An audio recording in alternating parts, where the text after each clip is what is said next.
All right, welcome everybody to Just Saying with Straker Translations, a new podcast we're launching. I am Gianluca, the business director for Straker Translations North America, and I'm really excited to have Mohan Reddy with us today. He's the Chief Technology Officer for SkyHive. So, Mohan, why don't you introduce yourself and SkyHive a little bit and tell me about what the company does and your role within that? Thank you, Lucan. Yeah, hey everyone. My name is Mohan Reddy. I'm CTO of SkyHive. SkyHive was founded in 2017 by Sean Hinton. Our mission, vision, purpose is to reskill and upskill this planet. We want to reach 7.9 billion people through our technology. Um, Pretty bold and audacious vision, but that's what we are here for, right? Like Yeah. the startups. But we understand, like in order to reach the entirety of the world, it's not just one company's capabilities, right? So we work very closely with partners, governments. We know that this is an ecosystem that you have to build together, right? And that is why what we call as the the science meets the art, right? Is the science that is provided by SkyHive, and the artists are the partners, the educators, the learners, and the various companies, governments, which will do the last mile to be able to help, like people reskill and upskill, or skill in general. um, we look at the labor market from a four-sided angle, right? From people or job seekers, companies or job providers, policymakers or governments, and then educators or learners, right? That's the entirety of the labor market. So in order for us to skill this planet, you have to really understand the labor market at its core, right? Like you have to really go into the depths of it. That is, globally, we go in and look at all aspects of this labor market data, right? So we invented this methodology called quantum labor analysis, right? And what quantum labor analysis is we break, like, every aspect of labor market into this fundamental quanta unit called skill, right? So skill is the unit of work or unit of knowledge, how you will look at it, right? Flip it, and you reconstruct everything, as combinations of various skills, if you will. Like, so a completely skill centric viewpoint to anything in the labor market, right? And that is the quantum labor analysis, right? So we organize the world's labor market data. We bring in the data from 150 different countries across the world, with 84 languages are there, like, because labor market is hyper local, like, and not everything is English. Like, there's so much out there. So we bring in all of the data and we built this massive knowledge graph, right, which is the world's biggest knowledge graph out there, that comprises of over 6.2 billion nodes and 2.8 trillion relationships, which is the backbone of everything we do, Hmm. right? Then we build out, like, various algorithms that will make sense of the data that is out there, right? Transforming everything from a skill centric viewpoint, right? And then finally there are these applications that we use, like, enterprises use it, governments or policymakers or end users, which we call a skills passport. Then we also have platform, and that other applications can embed the SkyHive system of intelligence using APIs, if you will. And so like, we have these product lines, if you will. um so that's at the core of of of what we do, right? And, like, looking at, like, all aspects, like, I'm a job seeker, what do I do? right? How can I, you know, where am I at what point in my life and where do I want to go, right? SkyHive will really help you carve those pathways, the career pathways for you from this point to another, right? Helping you find the right course or helping you find the right mentor, right? Hey, I'm a truck driver. What is my natural progression? I could go into becoming an instructor at a truck driving school or logistics or supply chain. But hey, I'm sick and tired of driving trucks. I would like to become a school teacher.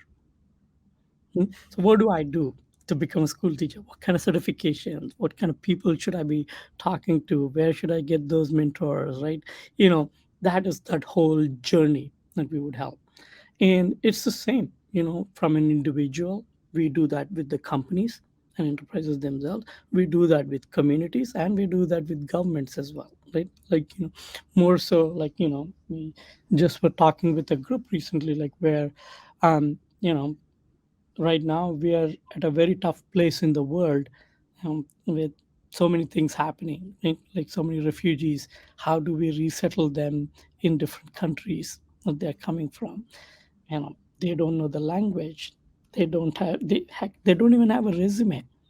You think of Mm, now, how do you help them, like understand what are the skills that they have or what they could work, those housekeepers, those nurses, those warehouse workers, bring them in, and like being able to get them resettled is something, through the technology is what we do.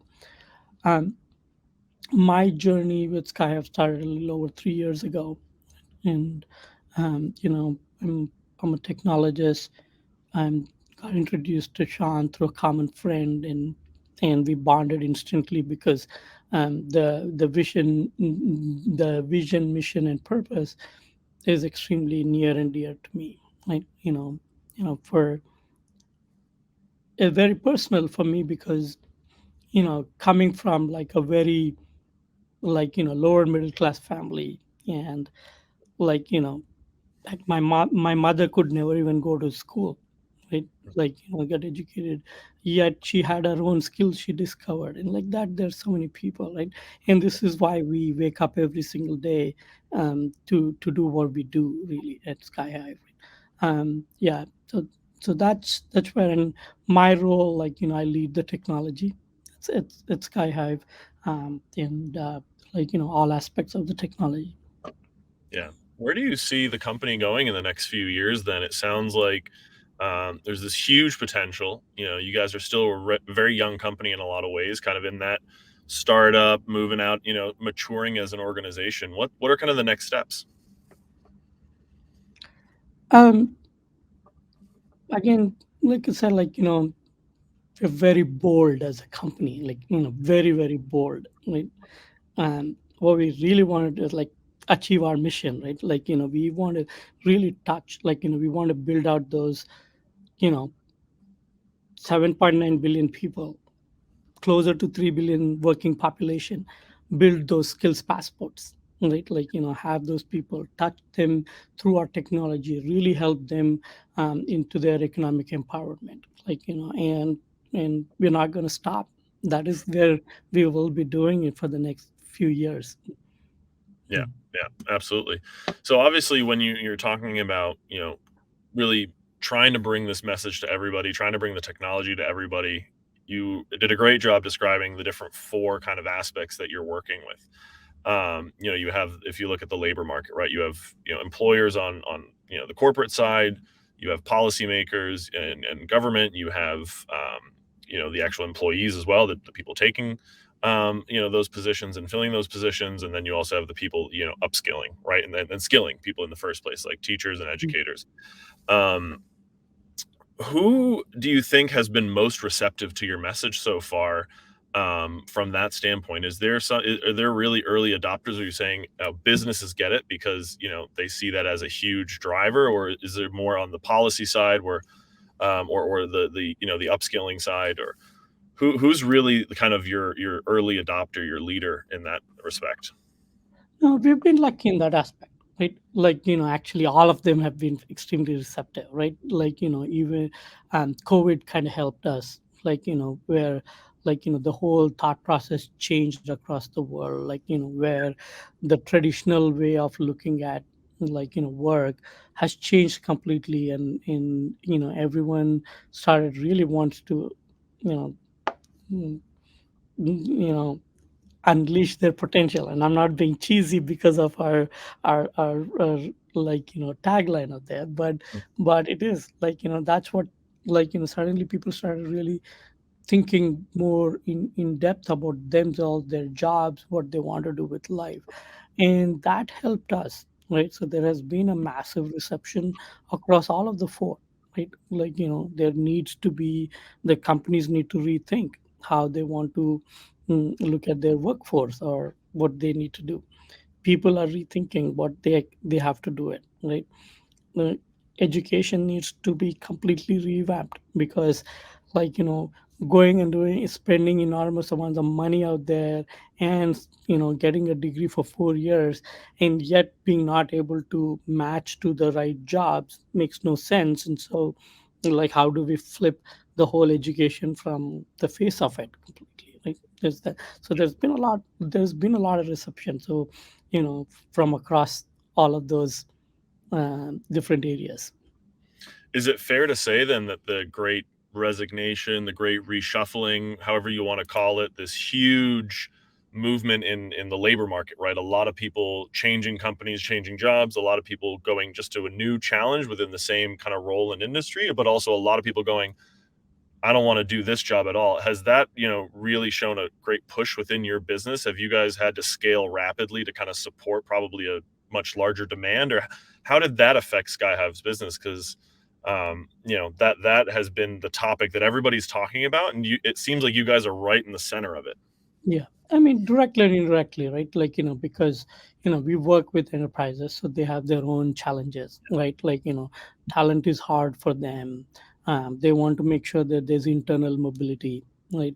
And then, like, the external mobility, how could they build out the right workforce plans, for helping them out. And also, like, how are these companies poised for, like, how are they doing right now, and how are they poised for the next 10 years, if you will, like, as a company with the changing landscape of everything, right? So what do they have to do? So there is that push, if you will, right? And then the individuals themselves, like, okay, like, what do I do, right? What can and exactly from, this is where I am at this point in my life. What do I want to become? And for that, what should I be doing it? And so there is an impetus out there for us as well. Like, and so it did, like, there's both direct and indirect, um, like, interest and implications because of that from our business. And that is in a lot of ways, seeing a huge demand from customers for that as well. Yeah, absolutely. So then obviously I want to, being, a localization podcast here, I want to pivot towards, you talked about earlier, there's job seekers and employers, and there's governments and policymakers and educators, all across the world, right? So how does language intersect everything you're doing, and what does that challenge looked like from, take me back to day one, where were you guys at in your language journey, and then where are you now? Yeah, no, that's a great question. Look, I mean, we spoke. I still remember, like, many months ago, you and I had a chance, like, along with Rupert. Um, so as I said, like, mm, the one, you know, let me let me actually give like a very high level overview, and we can dig deeper. Yeah. So first thing, as I said, like, in order to organize the world's labor market data, you have to really consider, like, various localization aspects of it, Yeah. which includes language and any locale specific stuff, if you would think about it. um Number one. In two is, there's lots of local nuances, to anything that we do. Like, you have to, like, what I call as the hyper normalization, to think about, right? A construction manager in Japan is very different from a construction manager in Ghana, right? Or somewhere else. Like, how would you, right? Like, there's that's what I you call as the hyper normalization, along with the localization that you would really look at. Um, and then, like, when in order, like, most of the jobs, most of the people's profiles, or any of those are all in local language. So when you try to bring in and do this information extraction, you have to build systems and models to understand or that language to be able to extract those entities, if I'm getting more technical to it, right? Yeah. So obviously, like, the many aspects of it, one, like, being able to understand the data in that language, if you will, and also showing that in the right language to the people. Like, there's an interface part of it, there is the engine part of it, that Yeah. you have to really look at. And so, from localization perspective, like, even though we had tons of, tons of data in the past, for us to be able to serve any particular, like, country or language, in the initial days, the interface was always English. So we had to hard translate, like, those language into English, then apply our machine learning models, then show that in the interface, like, that is any of those application that is. But as we all know, like, one, translation is very contextual, right? Like, our languages in general, like, are contextual.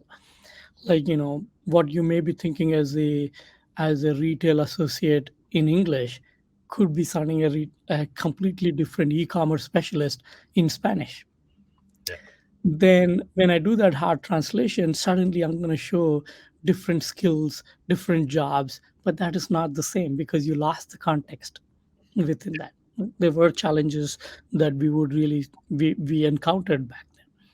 The second one was not cost effective, right? Like, taking that, like, vast amount of data, like, number of words, and you are subjected to, say, a Google Translate or a DeepL, if you will, like, all of those, and we do this, like, we look at real time labor market data ourselves.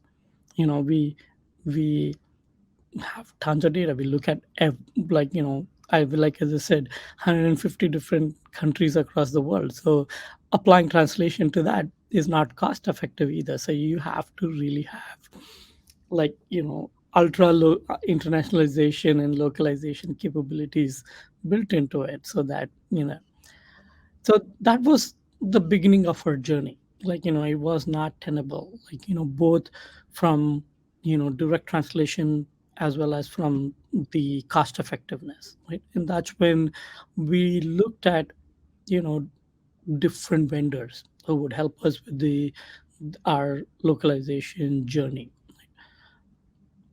Spoke to many, and like anything we do at SkyHive, we do a very deep diligence process. Like, we select a tool or select a vendor or a partner.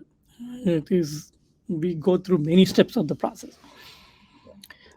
Work and went through many, and finally we really liked Stacker's approach, right? Like, in terms of, like, your market presence, right? Like, speaking to, like, your, you know current customers who are using it and how they feel about, Stracker and Stracker's throughput and response, right? Because it's very important, because now you are a business critical partner of ours, right? Like, I mean, you know I want to get into, like, a new market, and I want to get all the translations done. But it's not a point in time. This is continuous, right? As things come in, you have to. And so, how does it work in terms of, the continuous cycle that we have to really look at? Like, that was a big aspect. to quality, right? I mean, how much of this is done human, how much of this is done semi-automated. Like you first start off with the machine and the humans verified, right? Like, Yeah. because you have to balance both in terms of time and the cost associated with it. And so we look through all of that, right? But the in background, we built our engine, we made our models multilingual capable, right? Like, being able to train the data and get all the models that are there. Then obviously, all the interface, application interface related, that we use. And so that's the deep end partnership that we have with Tracker. Main thing is, it's, nothing is like, as a, you turn on the switch and here comes the light. There's no magic wand, it takes some time, right? So it's same thing when we go to a new market. We have to train, fine tune the models. Same thing, we work with you to get, the translations done and all that. Yeah, absolutely. Where do you see yourself, or really the company, I should say, going then in the next few years from a language standpoint? I mean, language is also fluid. We're going to get into a point where titles become, different. I've been on the client facing side my whole career, and I remember, seeing jobs that, used to be sales manager in English, and now we got business development, account executives. We have, even within each language, let alone trying to support, 86 languages, 90 languages, even 5 languages. What are you guys doing with your model and from a technology standpoint as well, to kind of adapt with the changes that happen within within a language naturally? Yeah, so, you know we we built a cross-lingual Mhm. machine learning model engine that is there. Yeah, And obviously, you have to fine tune it, how it works. And then, if anyone who worked in multilingual models, they would know that, all sides are not equal. All languages are not, right? So there is some fine tuning, and it's an ever evolving and growing process that we see, as we are, getting more data, fine tuning the models that are out there. And so, it's the journey that we are in, right? you know yeah, and to reach every part of the world, we have to support every language. And, you know the vision of Sean and I is that one day we'll support all languages of the world, right? yeah, And that's the whole goal that we have. Like, practically nobody in the world will have machine learning models in practically every single language out there, and we want to do it. yeah, yeah, absolutely. I'm going to pivot a little bit and just kind of go Mhm. back to, the SkyHive tagline, unleashing human potential. Right. So I think you've talked a lot about, upskilling and preparing people for labor markets and preparing the labor markets for the skill sets that are available. But from a very broad viewpoint, how do we help humanity reach its potential? Like, when will we ever achieve that goal, or is this kind of like the never ending journey?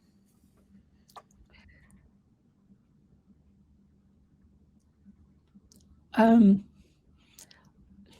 Let me, so I'll bring in a little bit of, something from my past, right? Like, I used to, be at Zynga, CTO of Zynga Analytics then. And in the gaming world, you know, if the quests are complete, then what happens is you'll see massive drop. That is the end of the game. It's done, end of life. Yeah. But the endless games, like the runners, or like, the Candy Crush saga, or you see all of that, you keep increasing the quests. That's the beauty of life, right? When does it end? When your life ends. Until then, you want to discover yourself, you want to rediscover yourself, you want to keep it. And so, you know to answer your question simply, yes, it's never ending. But what you really want to do is you want to, like, there's so many things that you can scale, like, in life, right? Like, my very good example I gave is, like, why should I be a truck driver all through my life? I can do whatever I want, right? Why should I be someone like, maybe I'll go run for Senate or I, like, things like that, like, anybody. Then that's the part that is like, the possibilities for people, right? Yeah. And the pathways that you can create for them. And then that is how, we show, like, how, people can, like, how, I mean, both ways, the way I say it, like, not only will unleash their potential, but also you can realize your potential as well. Mm, mm, Yeah. Absolutely. It reminds me of a lot if you're familiar with Simon Sinek, who talks about the infinite game, right? The mhm, goal of business is not to win, this quarter or this year or the next 10 years. The goal of business is to stay in business, right? right. So you're in an infinite game and you have to have an infinite mindset. And it sounds Exactly. like yeah, it sounds like that's exactly what you guys are doing, right? Unleashing Mm, human potential will never end. And that's the it is. beauty of it, right? That's Right. that's also the advantage that you guys have.